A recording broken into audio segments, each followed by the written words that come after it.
Isso aqui já é uma dica interessante. Outra questão é onde a gente procura o líquido, né? O exame do FAST, então a gente está começando falando só da parte do abdômen. Eu vou avaliar esses 4 pontos, né? Hipocôndrio direito, para ver bem a transição entre o fígado e o rim. Região subxifoide ou janela subcostal para eu conseguir olhar o coração e ver se tem alguma coisa aqui de tamponamento cardíaco. Região esplenorenal, eu vou ter que ver o baço e o rim para conseguir identificar se tem líquido livre ou não. E a pelve, eu vou fazer logo em cima da sínfise púbica, apontando em direção mais para baixo, mais em direção ao fundo de saco de Douglas, né, e pelve, para ver se eu encontro líquido. Essas são as janelas que eu vou estar usando para fazer o meu exame do FAST. Primeiro, a janela que a gente costuma fazer, então, recesso hepatorrenal, que seria a bolsa de Morrison, é bem quadrante superior direito. A gente usa como referência a linha axilar anterior e eu vou estar procurando enxergar a cápsula hepática e a face renal.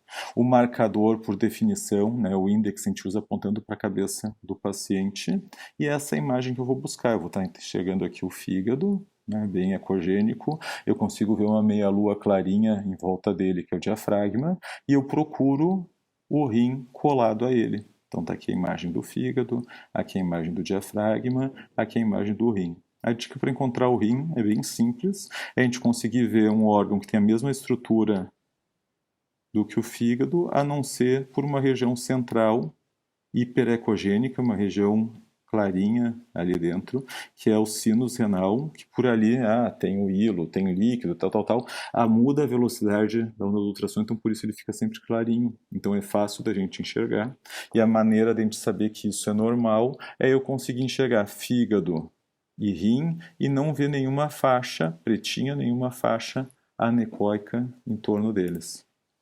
Esse aqui seria uma imagem já patológica, né? Reparem, aqui eu tenho o fígado cinza, eu até tenho dificuldade em definir o rim aqui, mas em volta do fígado cinza eu tenho uma faixa preta, né? Uma faixa anecoica de líquido livre. Isso aqui seria a região mais distal do fígado, a pontinha do fígado, e vejam aqui essa faixa pretinha com boa vontade de ângulos mais agudos do que aquela imagem redondinha que a gente tinha conversado. Aqui uma outra imagem, né? Em tempo real, de novo. Costela, fígado todo cinza. Aqui a gente tem o rim com o sinus, né, hiperecogênico. Reparem que eu não vejo nada pretinho aqui, né, na ponta aqui do fígado ou entre eles. Então esse é o ponto inicial onde eu estaria encontrando líquido livre. Esse é o ponto que eu preciso sempre estar dando uma olhada para começar a avaliação, para garantir que eu não tenho, né, condições do trauma. Olha uma dica interessante, olha que aparece uma imagem anecoica aqui no meio do fígado. Isso aqui eu tenho a suprahepática. Então isso aqui pode ser algo que a gente se confunde no primeiro exame. Da mesma maneira que parece uma imagem mais tubular, né, mais longa, assim, isso aqui é veia cava. Então vejam que esse formato é diferente daquele formato agudo que a gente falava antes. Então são estruturas, isso aqui não é líquido livre, isso aqui é líquido num vaso, né? O líquido, o ultrassom enxerga da mesma maneira. A questão de conseguir, né, reconhecer a anatomia para saber o que é normal, o que é patológico. Então aqui de novo, eu vou procurar líquido logo abaixo aqui da cauda do fígado, entre o rim e ele, e não vejo nada de muito alterado. Aqui uma das abordagens, sempre que a gente vai estudando, a gente sempre fala que essa primeira região onde a gente vai encontrar líquido, mas tem estudos que mostram que só ela é boa, mas não é suficiente, a gente tem que procurar em 3 pontos. Então fala assim, bem nessa ponta embaixo do fígado, procurar entre o fígado e o diafragma, né, aquela meia-lua clarinha. Se tiver líquido aqui no meio, fica uma faixa pretinha, fica mais fácil de enxergar as estruturas. E, inclusive, no polo inferior do rim, é um lugar interessante de procurar líquido. Fazendo assim, eu aumento muito a minha sensibilidade para o exame e consigo ter um rendimento ainda maior. Outra coisa que a literatura fala do exame do FAST, que é interessante, é quanto menos líquido tem, mais difícil fazer o diagnóstico. Ok, mas à medida que meu paciente começa a ter mais sangue dentro do abdômen, né, aumenta a quantidade, também meu exame, o rendimento fica muito mais simples. Pensando num paciente que está estável hemodinamicamente, digamos que tenha sangrado 500 ml, talvez esse paciente vou ter dificuldade em achar essa faixa de líquido. Porém, num paciente que está instável, que já tem um sangramento, sei lá, de 1,5 litro, de 2, vai ficar muito mais natural, né, muito mais fácil, a faixa de líquido, a faixa anecoica vai ser muito mais espessa, então meu rendimento para o exame vai ser maior, então isso também me dá uma segurança de eu conseguir ter um achado e conseguir entender melhor o que se passa. Seria mais ou menos esse caso aqui. Reparem, estou de novo vendo o fígado, uma boa imagem, essa meia-lua clarinha aqui já começa a ser.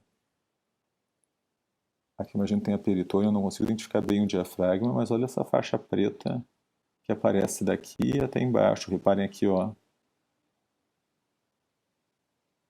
A ponta do fígado está mais ou menos por aqui e o líquido percorre aqui embaixo. Aqui nessa imagem eu nem chego a ter a visualização do rim. Então esse aqui é um achado muito robusto, né? Estou olhando paciente com trauma, quer dizer, olha, tem líquido livre. Esse paciente tem uma indicação de uma laparotomia. Vejam como é um exame que me dá uma resposta imediata. A gente falou ali 3 minutos, 4 de avaliação. Se eu vejo isso num trauma, o paciente está instável, eu já consigo entender o que está se passando. Aqui uma outra imagem, de novo, né? O fígado, a pontinha aqui do fígado e o pretinho, o líquido livre, que inclusive separa ele, faz essa faixa pretinha anecoica entre ele e o rim aqui embaixo. De novo, um exame de FAST positivo.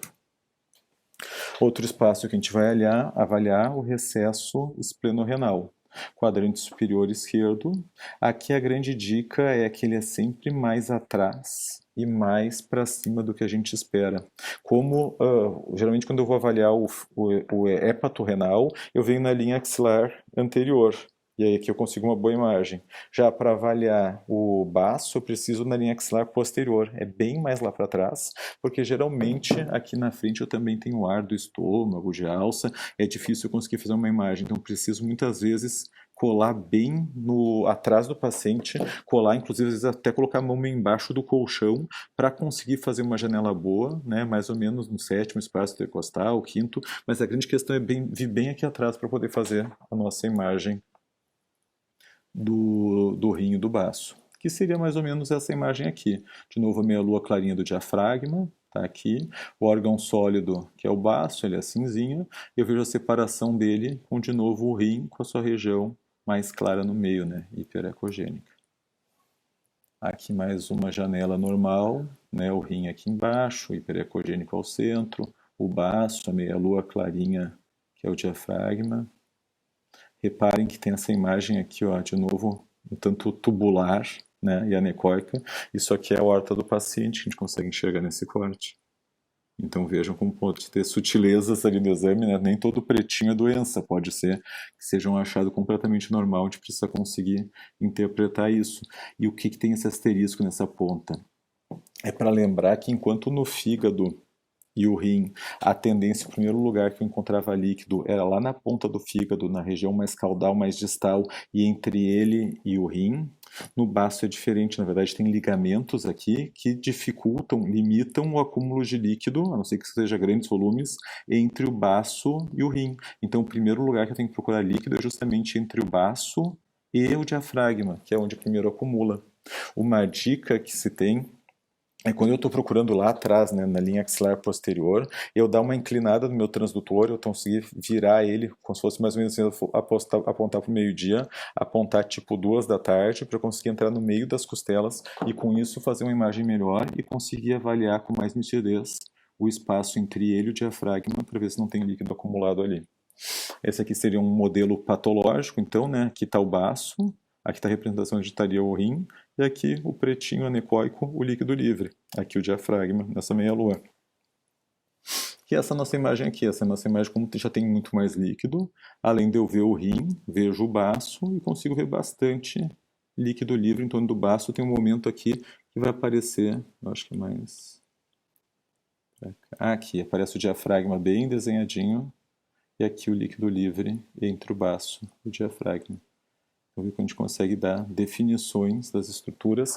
Uma outra grande vantagem, falando desse exame, é que, como vocês lembram, o ultrassom é muito amigo do líquido, né? A onda é muito bem propagada quando passa por um meio líquido, tanto que tem aquele artefato do reforço acústico posterior. O que quer dizer isso? Quanto mais líquido meu paciente tem do abdômen, melhor vai ficando a janela acústica dele, e melhor eu vou conseguir enxergar as estruturas, e com isso meu rendimento para diagnóstico também melhora bastante. De novo aqui uma outra imagem, isso aqui é bem interessante, né? O baço, diafragma, líquido livre. Ó, de novo como faz um ângulo agudo, né? As estruturas, ele está fora das vísceras, né? Está fora do que seria o usual, então a gente consegue ver com um ângulo bem agudo.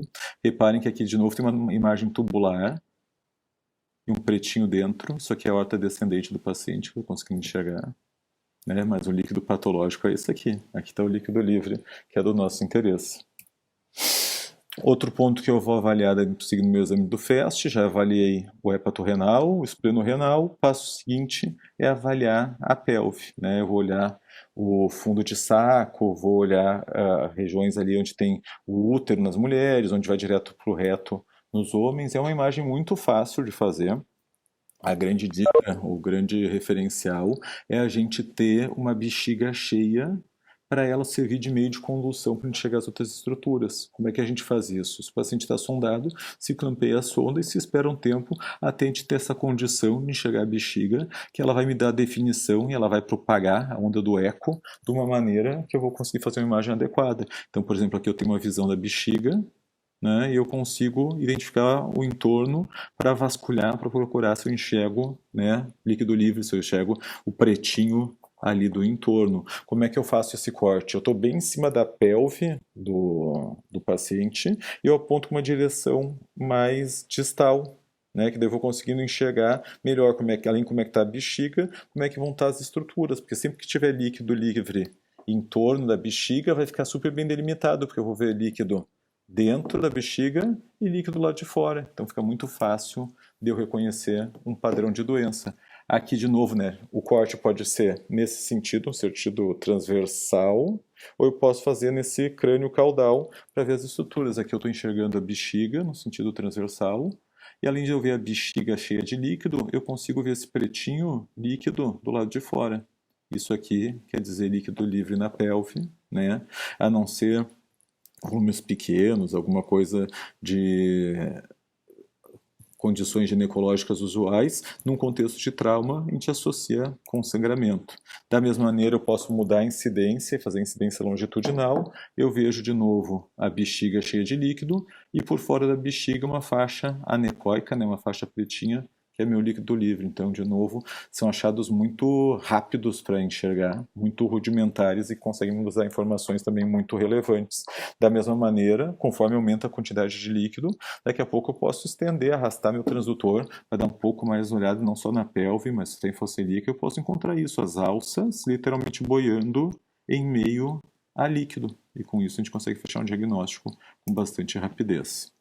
Outra janela que a gente vai usar, que vai ser interessante até